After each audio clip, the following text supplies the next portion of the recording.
teman-teman, selamat datang di channel YouTube aku. Yeay!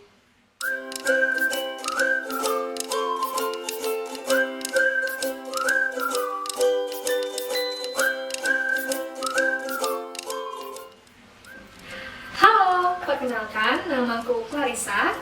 Aku merupakan seorang dokter yang sekarang sedang bekerja di Rumah Sakit Darurat Lapangan di Bangkalan. Dan aku merupakan lulusan dari Fakultas Kedokteran Universitas Airlangga. Jadi, ini sebenarnya bukan video pertama aku banget sih. Karena sebelumnya aku dan temanku namanya Tiara, kita udah buat beberapa video membahas seputar dunia kedokteran ataupun kesehatan secara general di channel kita yang namanya Steta Talks. Kalian bisa subscribe ya. Dan juga sebenarnya di channel ini aku ada dua video sebelumnya, yaitu video tentang cover lagu. Aku juga suka nyanyi, cuman di video kali ini aku nggak mau bahas tentang itu semua. Kita mau bahas hal yang sedikit berbeda, yaitu tentang perbedaan 3 tes kemampuan bahasa Inggris, yaitu TOEFL, IELTS, dan juga Duolingo English Test. Oke, sebelum kita mulai, aku akan cerita sedikit nih. Kenapa sih biasanya orang-orang tuh harus mengambil tes kemampuan berbahasa Inggris? Biasanya karena ada 3 tujuan. Yang pertama untuk urusan pekerjaan, yang kedua untuk urusan sekolah, baik mau sekolah di luar negeri lagi atau di dalam negeri, ataupun yang ketiga untuk daftar beasiswa. Aku sendiri sudah pernah tes ketiganya.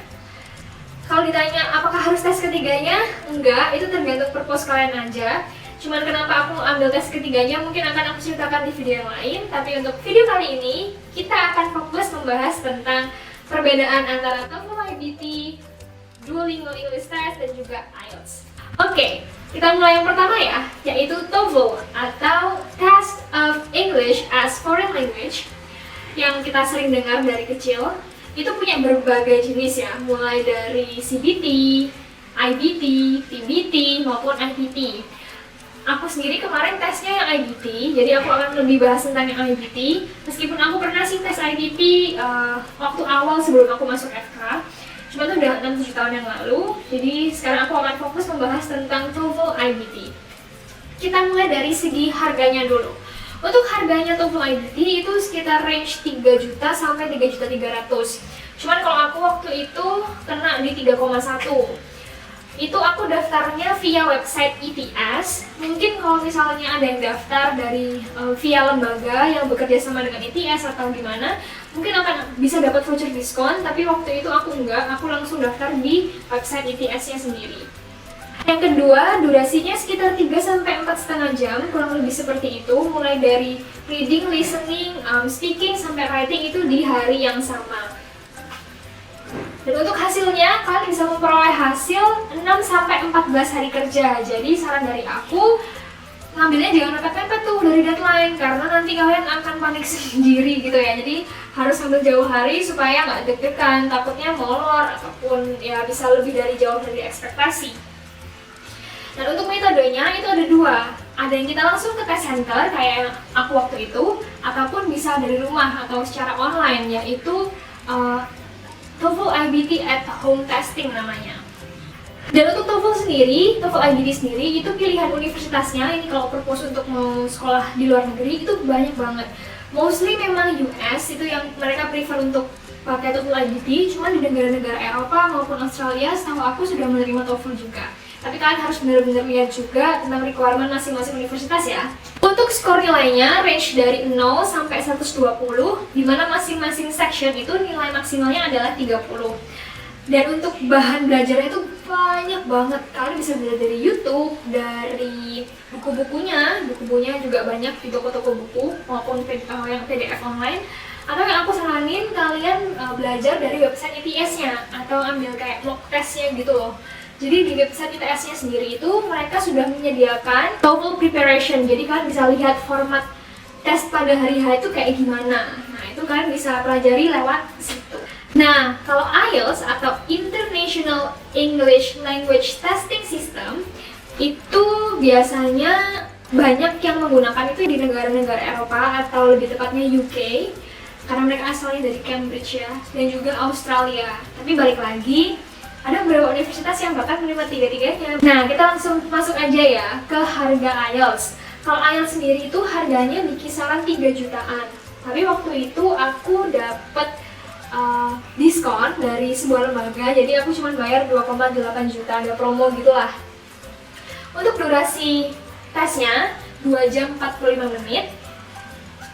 Dan hasilnya itu tergantung. Jadi IELTS ini itu ada 2 jenis. Ada yang CBT atau Computer Based Test, dan juga ada yang PBT atau Paper Based Test. Dimana kalau Computer Based Test kita ngerjainnya full di komputer, sama speakingnya aja sih yang nanti sama native. Nah, kalau yang Paper Based Test kita nulis semua jawabannya itu di kertas. Kalau kita ikut yang CBT, hasilnya akan keluar antara 3 sampai 5 hari kerja. Sedangkan kalau yang PBT, hasilnya akan keluar sekitar 13 hari kerja. Jadi aku pribadi lebih menyarankan untuk kalian daftar atau ikut yang CBT karena lebih praktis juga sih. Nah, kalau untuk IELTS, nah ini yang paling beda. IELTS ini harus datang di tempat atau di test center. Jadi selama ini belum ada IELTS yang full online. Mereka nggak menyediakan kayak Duolingo maupun TOEFL. Nah, untuk waktu tesnya sama kayak TOEFL tadi ya, harus reserve. Dan kalau IELTS ini biasanya mereka pakai website IDP. Kalau tadi kan ETS, kalau IELTS ini IDP, atau bisa lewat lembaga-lembaga itu tadi yang kayak aku. Dan untuk universitas yang menerima IELTS juga banyak banget worldwide, meskipun mereka asalnya dari Cambridge. Tapi sekarang negara-negara US itu banyak juga yang menerima dan open dengan IELTS. Untuk range score nilainya mulai dari 1 sampai dengan paling tinggi 9. Biasanya untuk standar top university itu sekitar 7 ya, 6,5 sampai 7 minimumnya. Jadi kalau yang benar-benar top university biasanya base minimumnya itu 7. Kalau yang universitas-universitas yang juga top tapi kayak ada di bawahnya sedikit itu 6,5. Jadi intinya kalau kalian bisa mendapatkan nilai at least 7, itu pilihan universitasnya itu udah banyak banget lah. Kayak gitu. Jadi targetnya menurutku minimal 7 sih untuk lebih fleksibel dalam memilih universitas. Kalau yang TOEFL tadi yang aku lupa bilang, itu range-nya antara 80 sampai 100 ya untuk minimumnya keterima. Tapi untuk di top university minimumnya 100. Dan untuk bahan belajarnya IELTS ini banyak banget ya, banyak banget juga kayak TOEFL, mulai dari YouTube, terus juga ada buku-bukunya, banyak sekali baik di internet, website. Mungkin aku akan bikin tips and trick-nya IELTS di next video. Aku kemarin dapat overall band score-nya itu 7. Nanti aku akan share tips-tipsnya mungkin di another video. Dan kalau IELTS ini sama, kalau misalnya ETS kan mereka punya yang suggestion materinya itu di website ETS-nya. Nah, kalau IELTS ini mereka biasanya patokannya itu pakai buku Cambridge yang 1 sampai 16 sekarang. Dan yang ketiga yaitu Duolingo English Test. Nah, ini yang menurut aku paling berbeda sih daripada TOEFL maupun IELTS. Oke, kita bahas mulai dari harga. Harganya ini yang paling menarik ya, karena harganya paling murah daripada kedua tes tadi. Harganya $49 untuk satu tes, dan untuk 2 tes itu $38 apa enggak ya? Maksudnya kayak kita beli 2 tuh lebih murah lah di diskon. Jadi waktu itu aku cuma beli 1, jadi itu kena $49 sekitar 703.000. Ya, jadi jauh lebih murah daripada 2 tes tadi. Itu kelebihannya dari Duolingo English Test. Yang kedua, durasinya tuh 60 menit, jadi lebih relax ya, 1 jam doang. Yang ketiga, hasilnya tuh cuma 2 hari. Jadi kalian hari ini tes, 2 hari kemudian udah tahu hasil tesnya seperti apa. Yang keempat, metodenya full online. Jadi ini menurut aku hal yang dijual Duolingo English Test banget sih, CBT ini. Kayak motonya mereka kayak you can do this anytime, anywhere, kayak gitu. Dan yang selanjutnya, kalian nggak perlu reserve tanggal berapa, nggak yang strict gitu. Kalian bisa tes kapanpun dalam 21 hari setelah kalian bayar. Jadi misalnya kalian bayar, nanti kalian beli hari ini, kalian bisa tes mulai dari detik ini sampai 21 hari ke depan, terserah kapan aja. Nah, tapi kekurangannya DT ini nggak diterima di universitas yang cukup banyak kayak IELTS maupun Duolingo. Tapi ya lumayan sih, sekitar ada 1000 uni. Kalian bisa cek di websitenya, di situ ada kayak list universitas mana aja yang menerima Duolingo English Test. Bahkan ada beberapa Ivy League yang juga menerima Duolingo. Jadi kalian coba cek aja ya. Nah, untuk skornya itu antara range 10 sampai 160. Waktu itu aku di 130 overall band skornya. Dan ini dia yang aku bilang, kekurangannya dia itu bahan belajarnya tuh limited sekali. Mereka benar-benar ngetes kemampuan bahasa Inggris kita in general. Nggak ada struktur yang pasti seperti apa, writing yang bagus tuh kayak gimana, reading itu kayak gimana, nggak ada. Kayak ya udah benar-benar kemampuan berbahasa Inggris kita. Jadi kalau mau belajar ya belajar bahasa Inggris kayak satu paket ya, secara holistik.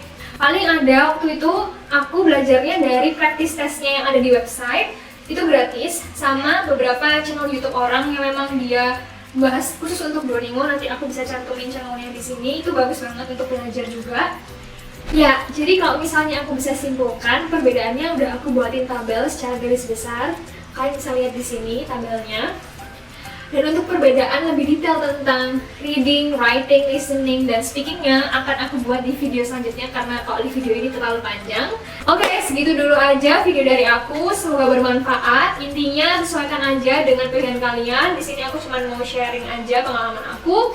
Semoga bermanfaat. Kalau misalnya kalian suka video seperti ini, kalian bisa like, jangan lupa subscribe dan juga komen mungkin kalau ada pertanyaan. Dan see you on my next video. Bye!